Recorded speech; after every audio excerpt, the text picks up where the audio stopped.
Detention facility ni suspended Bamban Tarlac Mayor Alice Guo at kanyang pamilya inihanda na ng Senado. Napaulat na pagbibigay ng impormasyon sa Philippine National Police ng mga nagpapakilalang supporter ni Apollo Kibuloy, kinumpirma ni DILG Secretary Benhar Abalos. DepEd spokesperson Attorney Michael Poa at 4 pang opisyal nag-resign na rin. Maharlika Investment Fund Corporation magsisimula ng mamuhunan bago matapos ang taon. Renewable energy isa sa target na mapaglagakan ng pondo. AFP isang buwan nang walang RORA emissions sa Ayungin Shoal mula nang mangyari ang marahas na aksyon ng China noong June 17.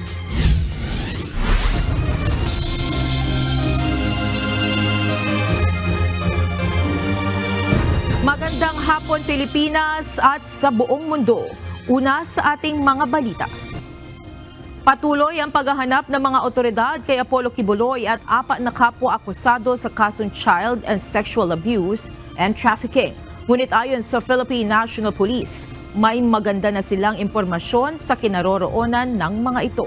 Katunayan, ilan umano sa mga tipster ay nagpapakilala lamang miyembro mismo ng samahan na pinamumunuan ng pinaghahanap na religious leader. Ito ang balita ni Lea Ilaga.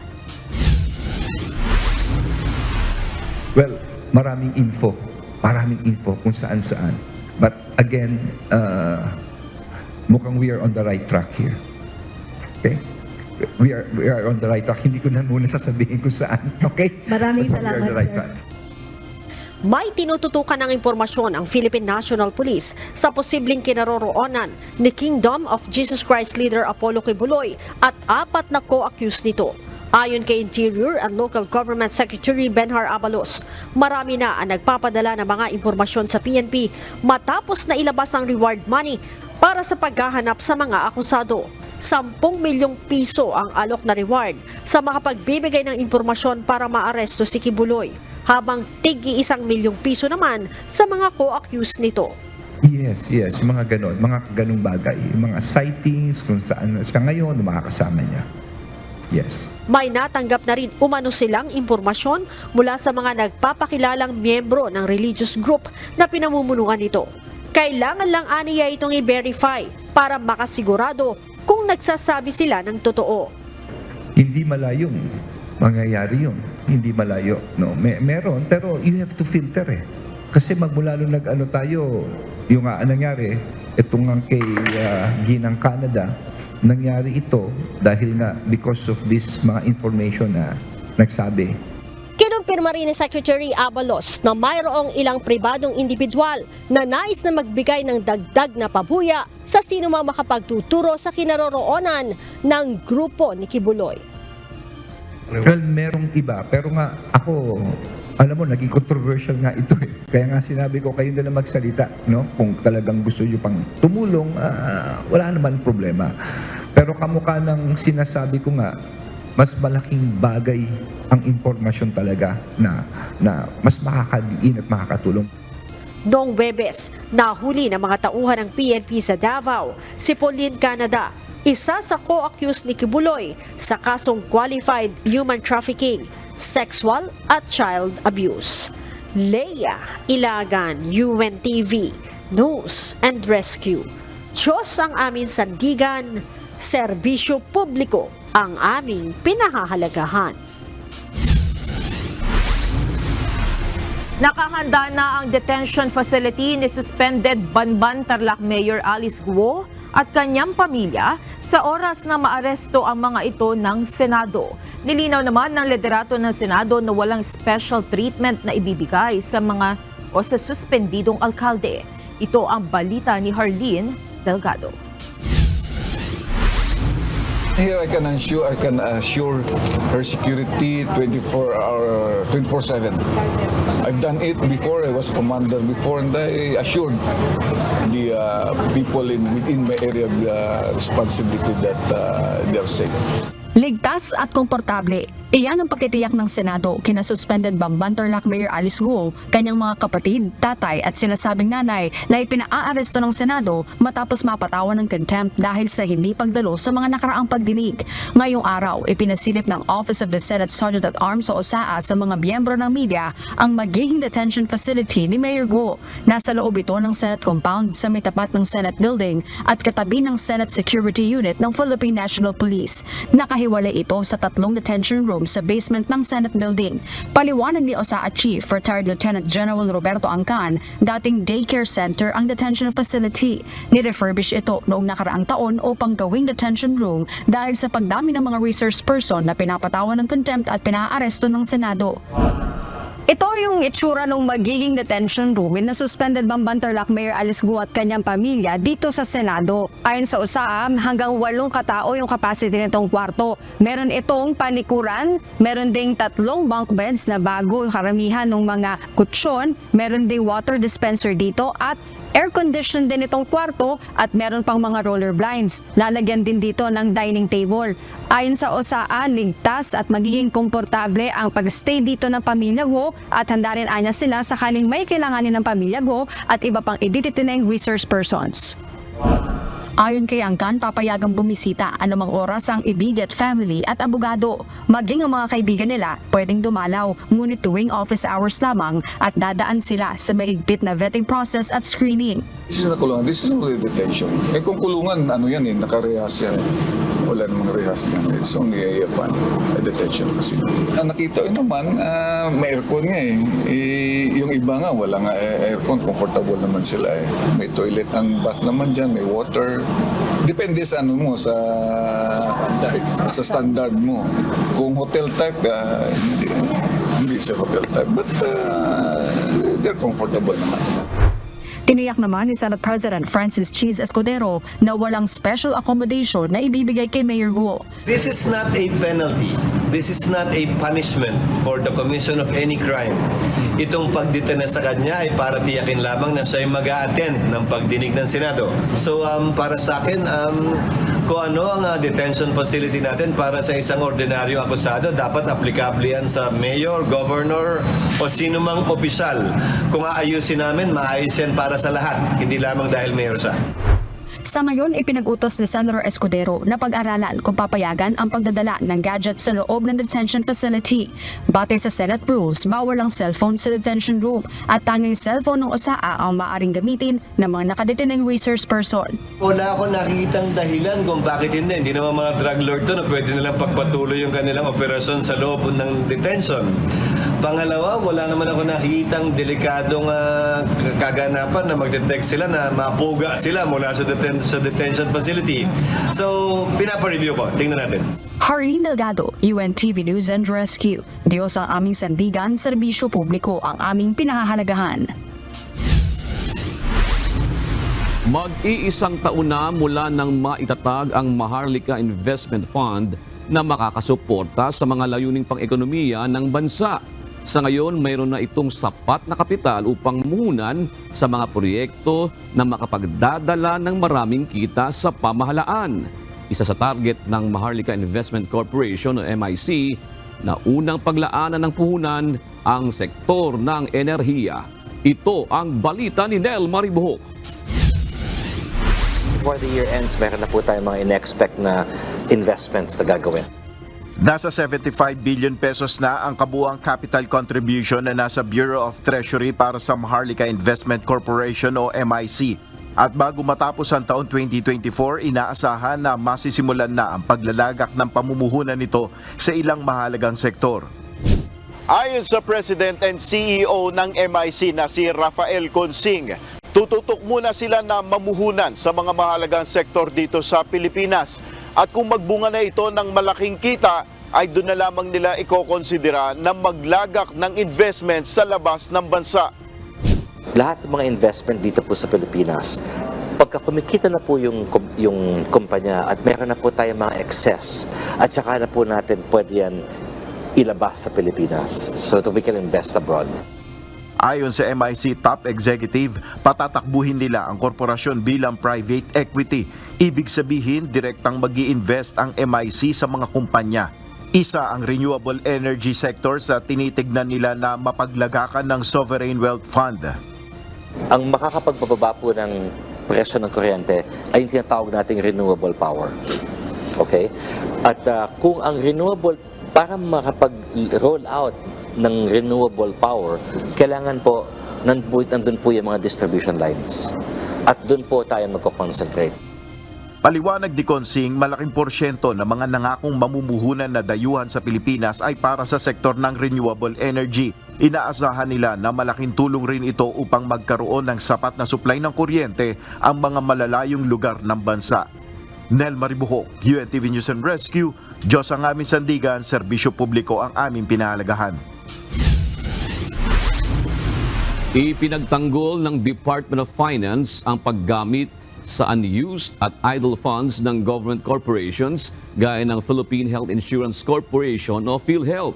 Ayon sa DOF, mas mainam na itong gawin kaysa mangutang o magpatupad ng mga karagdagang buwis.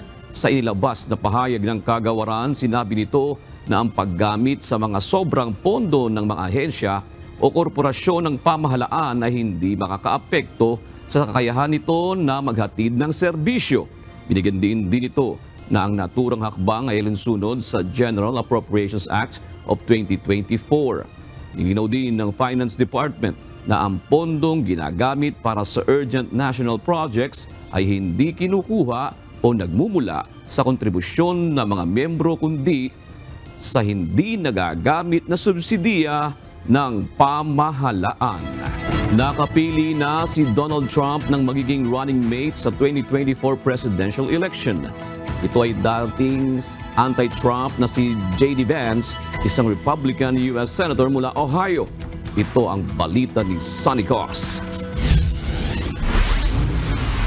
Pursuant to Rule 40D of the Rules of the Republican Party, I formally declare President Donald J. Trump and J.D. Vance as the Republican nominees for President and Vice President of the United States. Napiling running mate ni Donald Trump si Ohio Senator J.D. Vance para sa darating na 2024 presidential election. Sa isang classic Trump move, inanunsyo ni Trump ang desisyon sa kanyang Truth social media website 20 minuto matapos nitong makausap si Vance. Ayon sa Republican nominee, mahaba ang naging deliberasyon sa posibleng maging running mate nito. Ngunit aniya ang talento at maitutulong ni Senator Vance sa mga mamamayan ng Rust Belt na critical swing voting states ng Pennsylvania, Michigan, Wisconsin, Ohio at Minnesota ang isa sa mga nag-udyok sa kanya upang piliin ang senador. Bago ito, si Eric na anak ni Donald ang nagsalita para sa Florida delegation na nagbigay daan upang makakuha ng sapat na boto ang ama upang maging kandidato ng Republican Party para sa pagkapangulo. And on behalf of the 125 delegates in the unbelievable state of Florida, we hereby nominate every single one of them for the greatest president that's ever lived, and that's Donald J. Trump. Hereby declaring him the Republican nominee for President of the United States of America. Isang hero's welcome naman ang iginawad kay Trump sa Republican National Convention sa Milwaukee. Kauna-una ang public appearance niya ito mula nang magtamo ng bahagyang sugat sa isang assassination attempt sa Pennsylvania campaign rally nito. Kita rin ang bandage na nasa kanang tenga nito. Ilang oras bago ito, dismissed ng isang US judge ang classified documents case ni Trump sa Florida dahil sa grounds na illegal ang appointment kay Special Counsel Jack Smith na pangunahing prosecutor ng kaso. Samantala, dating kritiko ni Trump si Senator Vance at kilalang isang never-Trumper noong huling eleksyon. Gayunman, naging kaalyado na ito ng dating Pangulo dahil sa isang polisiyang may pagkapareho sila ng prinsipyo. Ayon sa Republican campaign, pinaniniwala ang mas lalo pang magpapakita ng pagkakaisa sa partido at bansa ang desisyong ito ni Trump at upang muli itong makabalik sa White House. Sonny Cos, UNTV News and Rescue, USA. Diyos ang aming sandigan, serbisyo publiko ang aming pinahahalagahan. Dinismiss ng isang Florida judge ang classified documents case ng US Justice Department laban kay Donald Trump. Itinuturing itong panibagong tagumpay para sa dating US President. Pinagbigyan ni Judge Eileen Cannon ang motion to dismiss sa federal case ni Trump dahil sa appointment ng Justice Department sa Special Prosecutor na si Jack Smith. Not guilty ang inihaing plea ni Trump sa ilang kaso kaugnay ng paghawak nito ng classified documents bilang na ang National Defense Information.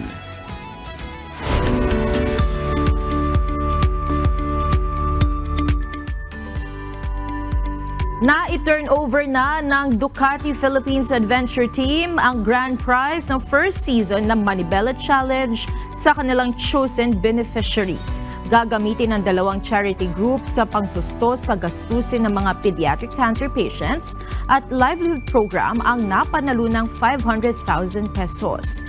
Nakapagbigay naman ng inspirasyon sa grupo ang experience nila sa Manibela Challenge upang lalo pang tumulong sa mga nangangailangan. Ito ang balita ni JP Nunez.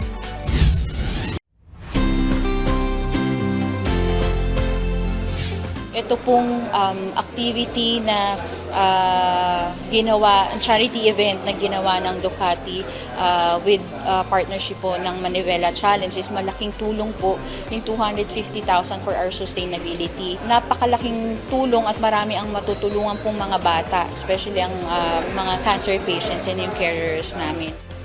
Tinanggap na ng Bahay Aruga Incorporated ang 250,000 pesos kahapon, July 15, na bahagi ng napanalunan ng winning team na Ducati PH sa first season ng Manibela Challenge. Nagpasya ang grupo na dalawang charity group ang paglaanan ng premyo upang mas maraming makinabang. Ayon sa board member ng Bahay Aruga, magagamit nila ang 250,000 pesos para tulungan ang mga pediatric cancer patients na kanilang kinukupkup. Noong 2014 pa nagsimula ang Bahay Aruga. Ang layunin ng grupo ay kupkupin sa isang tahanan ang mga batang may cancer at mga magulang o guardian nito habang sila ay nagpapagamot sa Philippine General Hospital. Sinasagot ng Bahay Aruga ang gastusin sa tutuluyan ng cancer patients at kanilang mga pagkain. Kaya naman ang 250,000 pesos na mula sa Manibela Challenge ay malaking bagay para sa kanila. Lahat po ng aming kinukupkup dito is nag-undergo po ng treatment sa Philippine General Hospital. So ilan po sa kanila is nagki-chemotherapy, radiations, yung mga check-ups nila, treatments na ginagawa for mga cancer patients. Samantala sa Nazarene Compassionate Ministry naman, ibinigay ng Ducati PH team ang kalahati ng premyo. Ayon sa grupo, gagamitin nila ang naidonate na 250,000 pesos para sa pagbibigay ng livelihood sa mga byuda at mga kababaihan. Meron kami nasimulang programa sa livelihood. So bawat area na kung saan meron kaming community, binibigyan po namin sila ng small-scale livelihood lang like goat livelihood, tapos yung paggawa ng mga basahan, binibigyan namin sila ng puhunan. Bukod sa 500,000 pesos, nagdagdag pa ng personal na tulong ang Ducati PH team ng tig 50,000 pesos na donasyon sa dalawang grupo matapos nilang marinig ang mensahe ng mga beneficiary kung saan makakarating ang halagang napanalunan sa Manibela Challenge. Ayon kay Ducati PH, CEO and President Toti Alberto, dahil sa konsepto ng Manibela Challenge na hindi lang riding kundi meron ding charity events, kapag meron silang mapapanalunang salapi ay ibabahagi nila ito sa mga charity group. Guys, let's look for events na merong cash prize. Tapos let's make it a point na a percentage of it bigay natin sa charities. Kung tutuusin anya ay hindi nila problema ang salapi, kaya marapat lang anyang magbahagi din sila sa mga kababayan nating nangangailangan. This is all from God. Ano ba naman yung we help in God's work by helping these charities? So yun, sobrang akong touched up to now. I mean, we're so blessed I mean, these motorcycles are our hobby. Parang we are financially blessed. We are skilled from God So why not use it to help and donate? Sa darating na Disyembre, nakatakda ang susunod na season ng Manibela Challenge, kung saan inaasahan na mas magiging challenging ang obstacle course para sa mga rider. JP Nunez, UNTV, News and Rescue. Diyos ang aming sandigan, serbisyo publiko ang aming pinahahalagahan. Epektibo na sa Huwebes, July 19, ang resignation ni Vice President Sara Duterte bilang Education Secretary. Kanina, 5 pang mataas na opisyal ng DepEd ang nagsumite na ng kanilang resignation, kabilang na ang tagapagsalita nito na si Attorney Michael Powa. Ayon kay Powa, nais niyang bigyan ng kalayaan si Incumbent Secretary Edgardo Sani Angara na makapamili ng kanyang mga makakasama sa kagawaran. Ito ang balita ni Jed Neresina. Parang verbal pa lang sabi sa akin ako. Sino po yung nag-verbal? Well, si Yusek Powa told me he's leaving and he's waiting for instructions to Vice President. Nagsumite na ng kanyang resignation si Department of Education o DepEd Undersecretary at Spokesperson Attorney Michael Powa. Mismong si incoming DepEd Secretary Juan Edgardo Sani Angara ang nag-anunsyo ng impormasyong ito. Sa isang pahayag, kinumpirma ni Yusek Powa ang pagbibitiw sa kagawaran. Aniya nararapat lang na bigyan ng kalayaan ang susunod na kalihim ng edukasyon na pumili ng mga taong kanyang makakasama sa pamumuno sa kagawaran. Nang tanungin kung magtatrabaho pa rin siya para kay Vice President Sara Duterte, sinabi niya na siya'y mag-aantay lang ng utos mula sa Vice Presidente kung mayroon man. Bukod kay Yusek Powa, 4 pang mataas na opisyal ng DepEd ang nagbitiw na rin sa kanilang mga posisyon. Ito ay sina DepEd Undersecretary for Administration na Lasco Mempin, Assistant Secretary for Procurement Reynaldo Monsayac, Assistant Secretary for Administration Noel Baluyan at Assistant Secretary Sunshine Fajarda. Itinalaga ni Vice President Duterte si Yusek Powa at ang 4 pang mataas na opisyal ng DepEd nang siya ay maging kalihim ng kagawaran. Ang kanilang pagbibitiw ay epektibo na rin sa July 19, 2024 kasabay ng pag-upo sa pwesto ni Senator Angara bilang bagong kalihim. Sa Huwebes naman nakatagda ang turnover ceremony sa DepEd. Kaugnay nito, nagpahayag si incoming DepEd Secretary Sani Angara na siya'y nagagalak at inaasahan na niyang makilala ang mga tauhan ng ahensya sa darating na Huwebes. Ang assumption ko lahat professional diba? Basta ang katrabaho ka sa gobyerno, may sinumpang oath tayo na maging professional, ibigay ang ating lahat ng kaya. Asahan na rin aniya ang kanilang pag-uusap ni VP Duterte pagkatapos ng turnover ceremony. Mag-uusap kami at yung yung pending matters sa departamento, ano yung mga pending na issues, ano yung mga dapat kilusan o aksyonan. Siniguro naman ni Senator Angara na ginagawa nila ang lahat ng paghahanda kasama ng pakikipag-usap maging sa mga dating opisyal ng ahensya, kasama na rin ang private sectors. Jed Neresina, UNTV News and Rescue. Diyos ang aming sandigan, serbisyo publiko ang aming pinahahalagahan. Magsisilbing direktor ng ikatlong State of the Nation Address o SONA ni Pangulong Ferdinand Marcos Jr. ang Radio Television Malacanang o RTVM. Sa nauna SONA ni PBBM, nagsilbing direktor noon si Presidential Advisor for Creative Communications Direk Paul Soriano. Ang RTVM ay isang istasyon na pagmamay-ari ng gobyerno na siyang nagko-cover at nagte-televise sa mga event ng Pangulo. Samantala, hinikayat naman ng Presidential Communications Office ang publiko na tutukan ng ikatlong SONA ni PBBM kung saan muling mabibigay o magbibigay ng ulat sa bayan ng Pangulo ng mga nagawa at plano para sa sambayanang Pilipino. Pinagpapaliwanag na ng lokal na pamahalaan ng Santa Cruz, Davao del Sur ang head ng Local Registrar Office na nag-issue ng birth certificate para sa late birth registration ng 200 Chinese national. Samantala, inimbestigahan na ng National Bureau of Investigation o NBI Region 11 ang mahigit 1,000 birth certificates na in-issue ng Local Registrar's Office sa naturang bayan. Ito ang balita nila Lane Moreno.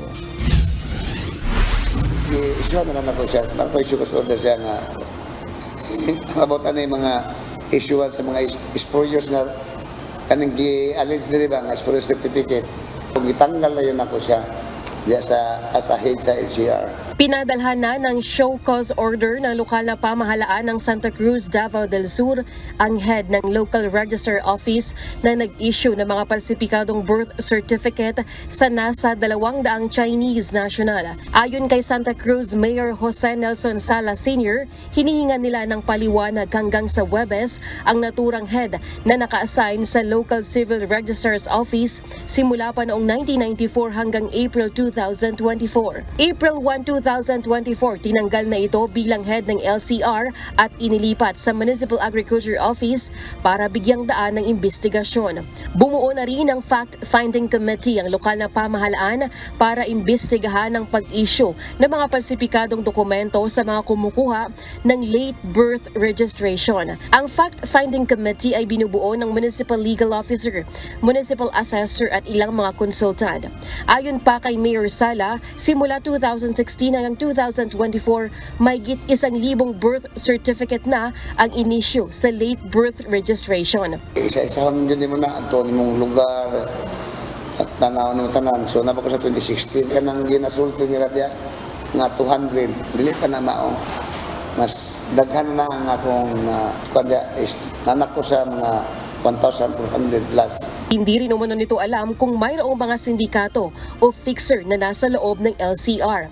Kasama rin sa kanilang iimbestigahan ang opisina ng Municipal Treasurer's Office. Ang asang sindikato sa LCR, sa LGO, marag taon ako wala yung makita sa LGO. Dili man lang nakaroon.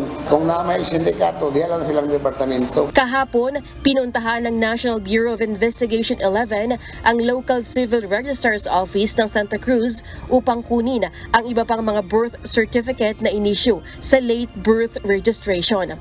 Based kahapon sa mga naibigay, nasa 1,200 na yung late register. Does it mean na ito yung mga questionable lahat, inaisa-isa pa natin pag-check? Doesn't mean itong 1,200 is spurious to, mga falsified.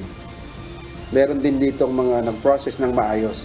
Mga Pilipino. Nangako naman umano ang lokal na pamahalaan na tutulong sila sa investigasyon. Maliban sa Santa Cruz, iimbestigahan rin ng NBI ang iba pang mga Civil Register's Office sa Davao. Ayon sa NBI, nakumpirma nila na palsipikado ang mga inisyong dokumento dahil hindi nakarehistro sa mga barangay ang pangalan ng mga kumuha ng birth certificate. Ibig sabihin, hindi sila pinanganak sa mga lugar na nakasaad sa address na kanilang ginamit. Hamon din umano sa NBI na matunto ng mga ito dahil Filipino names ang ginagamit sa mga birth certificate. Kasi medyo mahirap to, Filipino name to. Doon lang natin malaman na Chinese pa lang may-ari. Kung mahuli, medyo mahirap siyang imbestigahan, mahirap siyang i-correlate ng mga may-ari na foreign national o Chinese national. Kasi hindi natin alam kung saan itong mga tao na to. Lelaine Moreno, UNTV News and Rescue. Diyos ang aming sandigan, serbisyo publiko ang aming pinahahalagahan. Mag-iisang buwan nang walang isinasagawang rotation and resupply o RORE mission sa mga sundalo na nakaistasyon sa BRP Sierra Madre sa Ayungin Shoal. Pinakahuling beses na nakapagpadala ng mga supply doon ay noong June 17 kung saan nangyari ang marahas na insidente ng pangaharang ng mga Chinese sa RORE mission. Ayon naman sa isang Philippine Navy official, pinag-aaralan ng Armed Forces of the Philippines o AFP na isama ang mga tropa ng mga kaalyadong bansa sa pagsasagawa ng resupply mission. Ito ang balita ni Ryan Lacalale. So after the June 17 incident, wala pa tayong nagawang RORE. We're still in the planning stage right now. Wala pa. The last activity was the evacuation. May sapat pang supply ang mga sundalong nagbabantay sa BRP Sierra Madre sa Ayungin Shoal. Ito ang tiniyak ng Philippine Navy sa kabila ng mag-iisang buwan na mula nang huli silang magsagawa ng rotation and resupply mission. Mula kasi noong June 17 kung kailan hinarang, binangga at pinagnakawan ng Chinese ang mga RIB o rigid hulled inflatable boat na maghahatid sana ng supply ay hindi pa muling nakapagsasagawa ng RORE mission ng AFP. They have sufficient supplies. Their morale is sky high. Una sa lahat, again, I would like to emphasize the support given by our kababayans. Maraming salamat sa ating mga kababayan sa support na pinakita nila sa ating mga kasundaluhan sa West Philippine Sea. Unang linggo pa ng Hunyo nang huling makapagsagawa ng supply sa BRP Sierra Madre sa pamamagitan ng airdrop. Tumanggi nang magbigay ng detalye sa susunod na RORE mission ng Philippine Navy. Ayon kay Rear Admiral Trinidad, nasa kamay na ng Western Command kung kailan at paano ito isasagawa. Isa sa kinokonsidera ng AFP sa pagsasagawa ng RORE ay isabay sa multilateral maritime cooperative activity kasama ang mga kaalyadong bansa. All options are being discussed on the planning table. Once finalized, this will be submitted for approval, and you will be informed appropriately of the next activity. Ayon pa kay Trinidad, patuloy nilang binabantayan ang mga barko ng China sa West Philippine Sea. Base sa kanilang monitoring, bumaba ang bilang ng mga barko ng China kumpara sa nakalipas na isang buwan. Posibleng epekto ito ng bilateral consultation mechanism na isinagawa sa pagitan ng Pilipinas at China. Based on the numbers, for the past 1 month, we have seen a decrease. Last week, we had 94, the previous week, 95, this week, 104. So that's only a very slight increase compared to the previous month. If ever this is related to the BCM talks, it still remains to be seen. Samantala, mariing itinanggi ng Armed Forces of the Philippines ang lumulutang na issue na may mga AFP general na umano'y nag-walkout sa isang command conference ng isang mataas na opisyal ng bansa noong July 4. If you're referring to the command conference, that's fake news, no? I was there personally. There's nothing of that sort that happened. It was a very professional change of ideas and discussion, and there was also a lot of updates that was given. It was all positive, ended on a positive note. Pawang Marites warfare umano ang mga ganitong issue. That is 50% fabrication, 50% imagination, 100% false. The AFP, senior officers, and the entire organization for that matter conducts itself with the highest level of professionalism. Payo ni Trinidad, maging maingat sa mga nakakalap na impormasyon at tiyakin muna ang source nito. Sa ngayon, aniya ay intact ang chain of command ng Armed Forces of the Philippines at Department of National Defense. Ryan Lacanlale, UNTV News and Rescue. Diyos ang aming sandigan, serbisyo publiko ang aming pinahahalagahan. Hindi pinagbigyan ng Korte Suprema ang hiling ni suspended Banban Tarlac Mayor Alice Go na maglabas ng Temporary Restraining Order o TRO upang patigilin ang pagpapatupad ng sabpina ng Senado. Sa naturang petisyon, nais din ni Go na pagbawalan ng Senado na obligahin siyang dumalo bilang resource person sa mga pagdinig nito. Samantala, inatasan naman ng Korte Suprema ang Senado kasama si Senator Risa Ontiveros na sagutin ang petisyon ni Go. 10 araw ang ibinigay ng SC sa mga respondent para makapagsumite ng kanilang komentaryo. Mariing pinasinungalingan ni Commission on Elections sa COMELEC Chairman George Erwin Garcia ang akusasyon ni dating Congressman Edgar Egay Erice na tinakot umano niya ang Korte Suprema na mauuwi sa mano-mano ang magiging eleksyon sa darating na Mayo kapag napawalang bisa ang kontrata sa Miru na supplier ng mga makinang gagamitin sa 2025 elections. Samantala, 2 ng bangko dito sa bansa ang nag-issue ng certification na peke ang mga bank account na isinumite ni Erice na sinasabi nitong pinadalhan ng pera mula sa South Korea. Ito ang balita ni Dante Amento. Paano ako magte-threaten? Kataas-taas ang hukuman yon. Parte ako ng integrated ba? Part ako ng profession. Bilang abogado, lubos ang pag-alang niya sa Korte Suprema. Ito ang tugon ni Commission on Elections o COMELEC Chairman George Erwin Garcia sa aligasyon ni dating Caloocan City Representative Edgar Erice. Ayon kay Erice, tinakot o pinagbantaan umano ni Garcia ang Korte na magiging mano-mano ang eleksyon sa bansa sa 2025 kapag pinawalang bisa ng Supreme Court ang pinasok na kontrata ng COMELEC sa Miru. As a lawyer, he can and should not forewarn the Supreme Court of the consequence of their decision. Kanina ay naghain ng isang musyon ang dating kongresista sa SC na layong isight for contempt of court ang poll chief. Dapat igalang natin kung ano man ang magiging desisyon ng Korte Suprema. Pinangungunahan niya po yung Korte Suprema at gusto niya pong isway yung public opinion. Alam niyo po, napakaraming red flags ng Miro at ng COMELEC deal. Paliwanag naman ni Garcia, sumagot lang siya sa tanong kung ano ang mangyayari kapag walang makina na magagamit sa halalan. Binigyang diin ni Garcia, mas maraming sinabi si Erice sa media at panay ang press con pero hindi sila naghain ng reklamo. Paano kung walang machines? O di man walang eleksyon? Di ba po kanina po ang kasagutan? So, nagtataka po ako, hindi naman po ako nagpapapress con.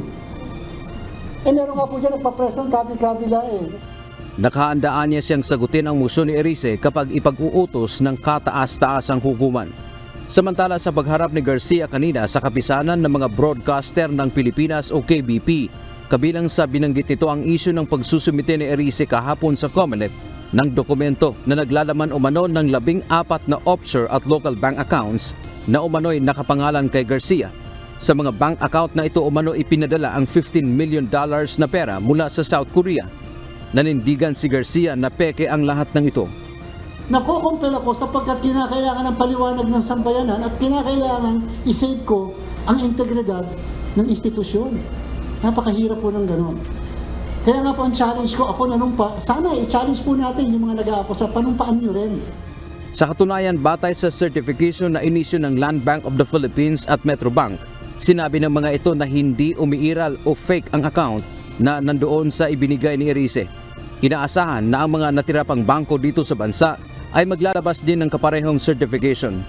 At yung 4, nagsabi na sa amin, mag-i-issue sila ng certification, peke yung accounts na ni-inquire nyo sa amin. And yet, nakukumpel akong sumagot sa mga akusasyon na hindi verified.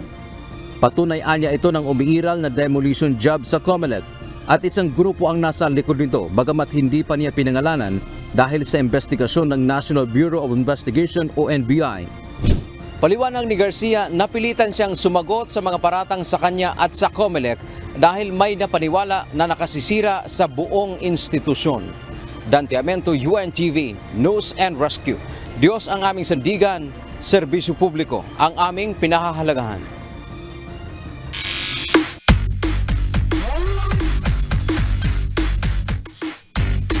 Kinumpirma ng Cebu City Sports Commission at organizers ng Palarong Pambansa 2024 ang track oval discrepancy dahilan para ilan sa mga running event ay hindi maitatala bilang certified Palarong Pambansa record.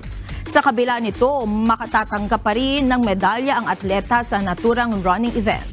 Ito ang balita ni Gladys Tuwabi. This is not a result of the oval not being standard. This is a direct result of the mistake in the lining. Actually, 0.23 or 23 centimeters kulang ang lining. So the oval itself is standard, but it's the lining. And of course, that affects the distance. Mas maikli ang ilan sa mga lanes ng track oval ng Cebu City Sports Center kumpara sa standard na 400 meters dahil sa lining ng mga lanes. Ito ang kinumpirma ni Chairperson John Pajes ng Cebu City Sports Commission. Kaya tanging ang mga runner o atleta na nasa 100 meters dash hurdle lamang ang kumpirmadong certified Palarong Pambansa record. Ang nasa 200 meters above na running event ay hindi na makakasama bilang certified. Ganun pa man tiniyak ng mga organizers ng Palarong Pambansa 2024 na pagkakalooban pa rin ng medalya ang mga nanalong runners. Sa kabila nito, idihayag naman ng Department of Education na higit pa sa inaasahan nila ang ipinakita ng Cebu City bilang host ng Palarong Pambansa. The Palarong Pambansa made it also possible for the city to improve their facilities in preparation for the billeting of the regional delegations.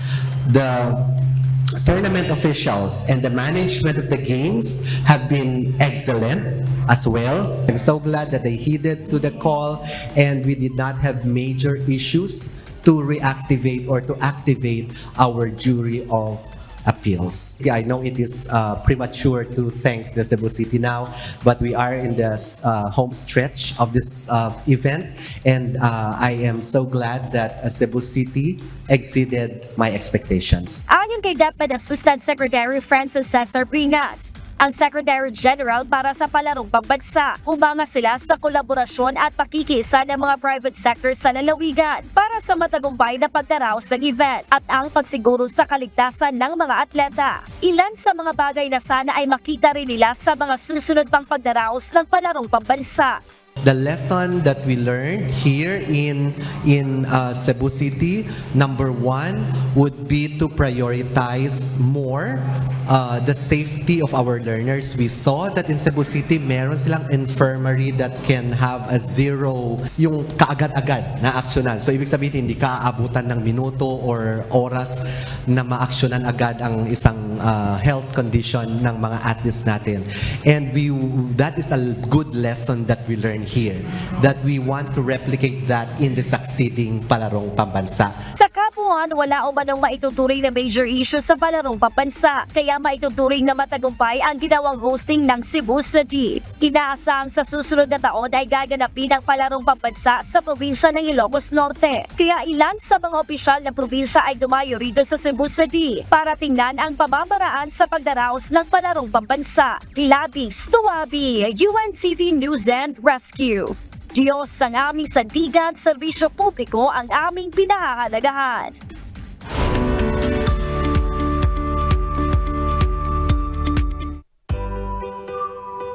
Kahanga-hanga ang pagmamahal na ipinakita ng isang tatay na may kapansanan mula sa Legazpi, Albay matapos itong humiling sa isang bakery na magawan sana ng cake ang kanyang anak na magtatapos sa pag-aaral sa halagang 100 pesos. Sa post ng isang bakery sa Legazpi, Albay, ibinahagi nito ang nakaantig na kwento ng isang tatay na pipi at bingi na humiling sa kanila na magawan sana ng cake ang anak nito na nagtapos sa kolehiyo.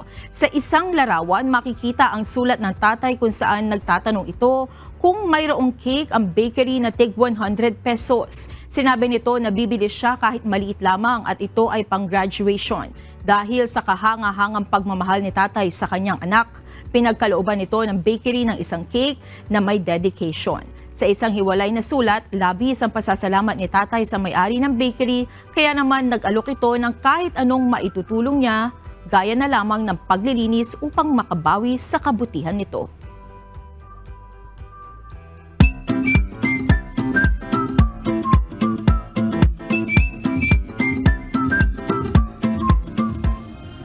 Narito na po ang ating mga kausi ngayong araw po ng Martes. Salamat po at shout out kina Nonoy Nelson, Sara Javier at Florence Sario. Maraming salamat din kay Romeo Ovampo, Samuel Almon at Glenn Sunido. Narito naman po ang salita ng Diyos na ating sandigan mula sa aklat ng Santiago 2:18 na nagsasabi, oo, sasabihin ng isang tao, ikaw ay mayroong pananampalataya at ako'y mayroong mga gawa. Ipakita mo sa akin ang iyong pananampalatayang hiwalay sa mga gawa. At ako, sa pamamagitan ng aking mga gawa, ay ipakita sa iyo ang aking pananampalataya.